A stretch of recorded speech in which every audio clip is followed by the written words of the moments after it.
अस्सलाम वालेकुम, मेरा नाम डॉक्टर आयशा है और फिर आपके सामने हाजिर हैं एक न्यू डिस्कशन के साथ। उससे पहले हमारे चैनल को लाइक, सब्सक्राइब और शेयर करना ना भूलें।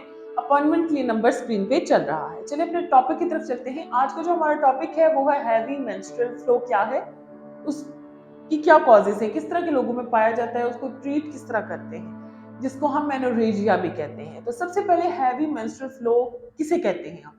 नॉर्मली आपको जो ब्लीडिंग होती है 10 डेज तक उसको नॉर्मल कंसीडर किया जाता है। ज्यादातर लोग 7 to 8 डेज के बाद गुस्ल कर लेते हैं, उनके पीरियड वापस एंडोमेट्रियम लाइनिंग दोबारा से रीजनरेट होना शुरू हो जाती है, दोबारा से रिवर्ट होना शुरू हो जाती है। मतलब साइकिल डेज उनके यही रहते हैं 3 to 4 डेज से कंसीडर करके 7 to 10 डेज, यानी कि 3 to 10 डेज को हम नॉर्मल मेंस्ट्रुअल ड्यूरेशन कंसीडर करते हैं।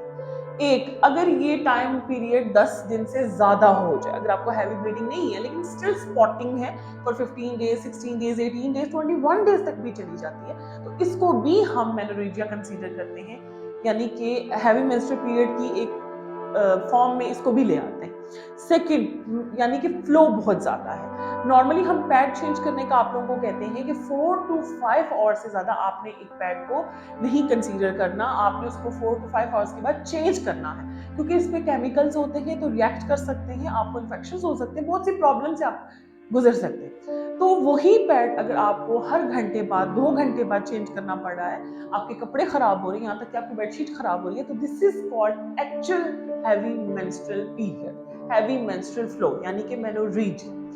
थर्ड, कि क्लॉट पास कर रहे हैं, अगर आपको जमा हुआ खून आ रहा है, लोथड़े आ रहे हैं उसको, तो इसको भी हम मेनोरेजिया यानी कि हैवी मेंस्ट्रुअल कंसीडर करते हैं। अब ये किस तरह के लोगों में पाया जाता है, हम वो डिस्कस कर लेते हैं। सबसे पहले, जब आप मेनोपॉज के करीब होते हैं, आफ्टर 40 इयर्स ऑफ एज, आजकल बहुत कॉमन है प्री मेच्योर ओवेरियन फेलियर, तो वो 35 के बाद भी बहुत से लोगों में रिसर्च में देखा गया है कि तकरीबन 60% पेशेंट्स में 35 की एज जो ही वो क्रॉस करते हैं तो उनमें ये चीज देखी जाती है।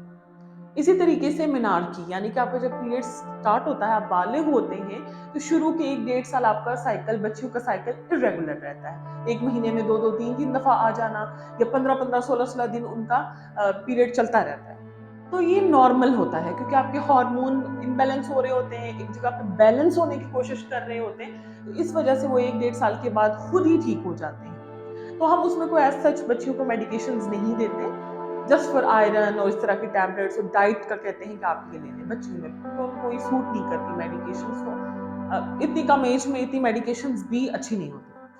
थर्ड आ जाता है जी, ऐसे लोग जिनको पीसीओएस यानी कि पॉलीसिस्टिक ओवेरियन सिंड्रोम है, उनके एक मंथ में दो से ज्यादा दफा पीरियड्स आने का खदशा होता है, यानी 4-5 दिन आप ब्लीड हुए, देन हफ्ता आपका ठीक रहा, फिर आप दोबारा ब्लीडिंग हुई, 2-3 दिन नहाए, फिर आपको स्पॉटिंग स्टार्ट हुई। ये उनके हार्मोनल इम्बैलेंस की वजह से ये चीज उन लोगों में देखी जाती है। ऐसे ही कुछ ऐसे पेशेंट जो हार्ट पेशेंट होते हैं, या जो लोप्रिन यूज कर रहे होते हैं, हेपरिन, वार्फरिन, इस तरह की मेडिकेशंस पे होते हैं, उनमें भी ये चीज कॉमन आती है। सबसे कॉमन पॉइंट फाइब्राइड यूट्रस, यानी कि आपकी बच्चेदानी में छोटी छोटी रसोलियां हैं, या रसोली का साइज बड़ा भी हो सकता है, जिसको फाइब्राइड यूट्रस कहते हैं। उस तरह के पेशेंट में भी हैवी मेंस्ट्रुअल फ्लो, मेनोरेजिया या ड्यूरेशन लॉन्ग लास्टिंग देखा गया। इसी तरह से एंडोमेट्रियम पॉलिप हो सकता है, यानी जो लाइनिंग शेड ऑफ होती है एंडोमेट्रियम, वहां पॉलिप ग्रोथ हो सकती है, उसका हाइपरप्लेजिया हो जाता है। हाइपरप्लेजिया तो ऐसी कंडीशन है जो 40 इयर्स के बाद, 45 इयर्स के बाद, यानी कि मीनोपॉज के बाद देखा गया है कि हाइपरप्लेजिया हो जाता है और आपको स्टिल ब्लीडिंग हो रही होती है, यानी पोस्ट मीनोपॉजल ब्लीडिंग। तो उसमें फिर एंडोमेट्रियम बायोप्सी करते हैं, चेक करते हैं कि कैंसर तो नहीं है एंडोमेट्रियम का।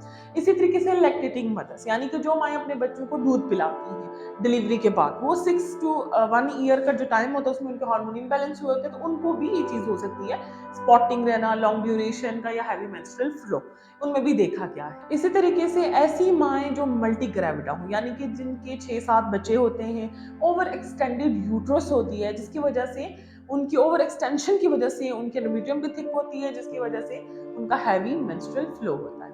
अब इसके ट्रीटमेंट पे आ जाते हैं।